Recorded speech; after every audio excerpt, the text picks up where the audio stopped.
عالمه.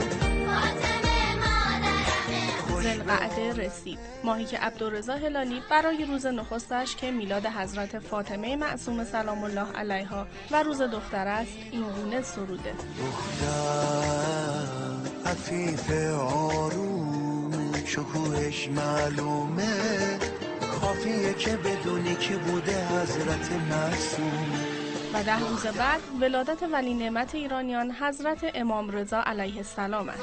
امام رضاییم میذارم خواهرم و روی سرم، امام رضاییم دله کرامت کبوترم. خواهر و برادری که آموزگاران تقوا، احسان و کرامت برای تمامی دورانها شده‌اند. و به واسطه این کرم از ولادت حضرت معصومه سلام الله علیها تا ولادت امام رضا علیه السلام دهه کرامت نام دارد. بیش از 120,000 برنامه در کل کشور و در عرصه بین الملل هست که با هماهنگی ستاد بزرگداشت دهه کرامت داره برگزار میشه.